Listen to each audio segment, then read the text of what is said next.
ముందడిని అందరం కూడా గమనించుకున్నాం. మరి ఇవాళ కూడా అదే చేయాలి. వీడు చూడడానికి మనోళ్ళలా ఉంటాడు, తెలంగాణలా ఉంటాడు, కానీ పనిచేసే తెలంగాణకు వ్యతిరేకంగా పనిచేస్తున్నాడు.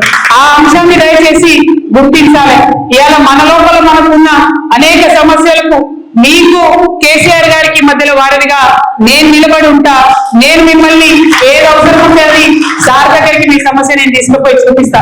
మనం చాలా బలమైనటువంటి పార్టీ, ఇంకా బలంగా ఎదుగుదాం. ప్రపంచంలో మనల్ని ఎవరు ఎదిరించలేనంత బలంగా ఎదుగుదాం.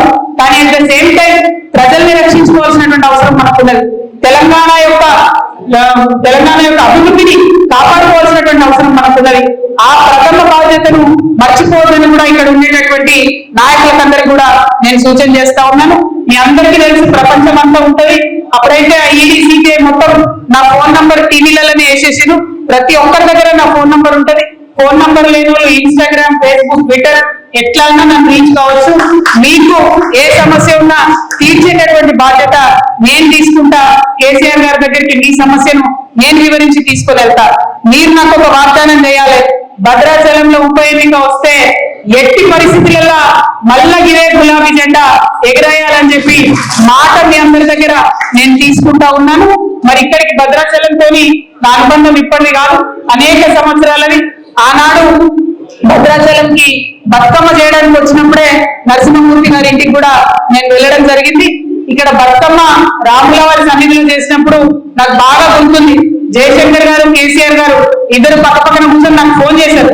నీకు భద్రాచలంలో ఇంతమంది లేడీస్ ఎట్లా వచ్చినారు అసలు అని అడిగినారు.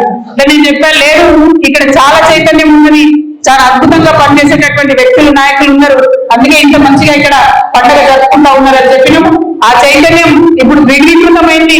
మన రాష్ట్రం వచ్చింది, మన రాష్ట్ర పండుగ, మన రాష్ట్ర పద్ధతులు, మన రాష్ట్రం, మన రాష్ట్ర అభివృద్ధి అనే ఒక సోయి అందరికి కూడా ఉంది. కాబట్టి దాన్ని కాపాడుకునేటటువంటి దిశగా మనందరం కూడా ప్రయత్నం చేద్దామని మీ అందరినీ కూడా కోరుకుంటున్నా. అనేక మంది అనేక రకాలుగా ఉద్యమంలో పాల్గొన్నాం.